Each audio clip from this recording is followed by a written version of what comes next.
ஒரு நிமிஷம் இந்த வீடியோ பாத்துட்டு வாங்க சார். என்ன பண்றீங்க இப்ப பண்ணீங்க சார், அதை பத்தி கவலை இல்லை எனக்கு. என்னோட கஷ்டம் இல்லம்மா, எங்களுக்கு அது பேச்சு கொஞ்சம் தெனவட்டா தெரியுதே. இது புழு காசுமா? குழு காசியம் தானே சார். தவறி போனா என்ன பண்றது? இந்த மாசம் இல்ல அடுத்த மாசம் கட்டுறேன். இதைத்தானே 8 மாசமா சொல்லிட்டு இருக்கேன். ஆமா அப்படித்தான் சார் இருக்கு. வேலை வெட்டி இல்ல, நாங்களாம் வந்துக்கிறோம். வேலை வெட்டி இல்ல, அது என்ன அப்ப எனக்கு வேலை வெட்டி இல்லாம தான் வந்துட்டு இருக்கேன். அப்ப சார் அதுக்கு என்ன பண்ணலாம்? இல்ல, நான் தெரியாம தான் இருக்கேன். வேலை வெட்டி இல்லாம சார் தான் அதுக்கு என்ன பண்ண போற? என்ன பண்ணிட்டு போய் பண்ணிக்க சார். என்ன பண்ணிப்பியோ? என்னென்ன பண்ணிக்க, கேஸ் கொடுக்க கூட கொடுத்து. நம்ம கொஞ்சம் வீக்கா இருக்கிறோம், ஒருத்தட்ட பணம் வாங்கியிருக்கிறோம் அப்படின்னா ஒரு தன்மை வேணும். இந்த அம்மா கிட்ட அந்த தன்மை இல்ல. உடல் மொழியில இருக்கிற ஒரு அனுதாபம், பாவம், ஐயோ பாவங்கிறது அந்த அம்மாவோட பேச்சில இல்ல.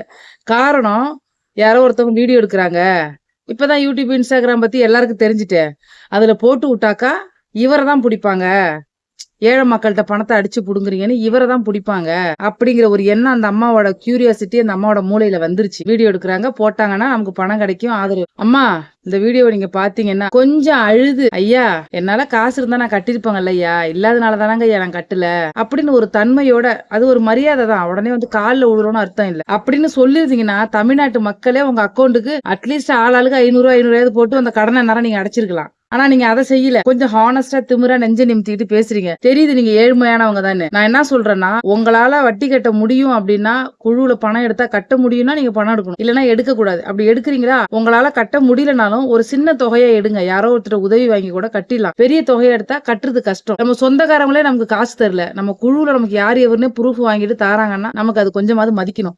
அந்த அலைய வரவரு சம்பளத்துக்கு வேலை பாக்குறவரு உண்மையிலே இந்த பணம் வசூலிக்கிற வேலைக்கு போறாங்க தெரியுமா, பாவம். என்னமா அவங்க பணம் கொடுத்துட்டு அலையிற மாதிரி அவங்கள வச்சு செய்வாங்க. அவங்களும் இப்பெல்லாம் என்ன செய்யறது, பச்சை பச்சையா கேட்க ஆரம்பிச்சிருது. கோமாளி படத்துல வந்து ஜெயரவி அக்காவை கேட்பான் தெரியுமா, ஒரு பணம் வாங்குறவரு, பணம் வசூலிக்கிறவரு, அத மாதிரி கேட்க ஆரம்பிச்சுட்டாங்க. அதையும் இப்பெல்லாம் வீடியோ எடுத்து போட்டு அதையும் மிரட்ட ஆரம்பிச்சிட்டாங்கன்னு வச்சுக்கோங்க. முன்னாடி எல்லாம் மிரட்டிட்டு இருந்தாங்க. இன்னொரு விஷயம்மா, நீங்க கொஞ்சம் தன்மையா பேசிக்கலாம். என் வீட்டுல ஒருத்தர் வந்து இப்பதான் உட்காந்துட்டு போனா, அவ செஞ்ச தப்ப சின்னதா கண்டிச்சுன்னு சொல்லிட்டு என் வீட்டுல உட்காந்துட்டு என்னவே எழுத்து பேசிட்டு முறைச்சிட்டு போனா. அப்படியே புரியுதா? அந்த மாதிரிலாம் இருக்காதீங்க. நம்ம பக்கம் ஒரு குறை இருக்கு, ஒரு வீக்னஸ் இருக்குன்னா உங்க தன்மானத்தை விட வேண்டாம், யாரு காலையும் விட வேண்டாம். ஒரு தன்மையா பேசுங்க, திமிராலாம் பேசக்கூடாது. கீழே விழுந்தாலும் மீசையில மண்ணு ஓட்டலங்கிற கதையா, புரியுதுங்களா? 8 மாசம் நீங்க கட்டாம இருக்கீங்க, அந்த ஆளு பொறுமையா வந்துட்டு போறாருன்னா நீங்க யோசிச்சு பாருங்க. இதே இந்த வீடியோல நீங்க கொஞ்சம் கண்ணை கசிச்சு கொஞ்சம் பாவம் போல பேசுனீங்கன்னா தமிழ்நாட்டு மக்களே காசு கொடுத்துருக்கும். ஆனா நீங்க நெஞ்ச நிமித்திட்டு வீடியோ எடுக்கிறாரு, வீடியோல போட்டா நமக்கு தான் நியாயம் கிடைக்குன்னு பேசுறீங்க. அது மட்டும் நல்லாவே தெரியுது. இப்ப சொல்றேன் தமிழ்நாட்டு மக்கள் கிட்ட, ஒரு குழுவுல பணங்கன்னா எடுக்கிறீங்கன்னா, சொந்தக்காரங்களே கொடுக்கல, குழுவுல கொடுக்குறாங்கன்னா கொஞ்சம் மதிங்க. நம்மளால இவ்வளவு ரூபாய் கட்ட முடியும்னா அவ்வளவு ரூபாய் எடுங்க. எடுத்துட்டு அலையிறது ரொம்ப கஷ்டம், ரொம்ப கொடுமை. சரிங்களா? நம்மளால கட்ட முடியல என்ன பண்றது? ஒரு சின்ன தொகையா பிரச்சனை இல்ல, யாரும் கையில கால வந்து ஒரு 5000 10,000 ரெடி பண்ணி கொடுத்துடலாம். அதுக்கு மேல நீங்க தொகை எடுத்தீங்கன்னா 50,000 1 லட்சம் கஷ்டம். யோசிச்சு பாருங்க. கஞ்ச கூட குடிங்க, ஆனா கடன் இருக்க கூடாதுங்க. கடன் இருந்துச்சுன்னு வச்சுக்கோங்களேன்,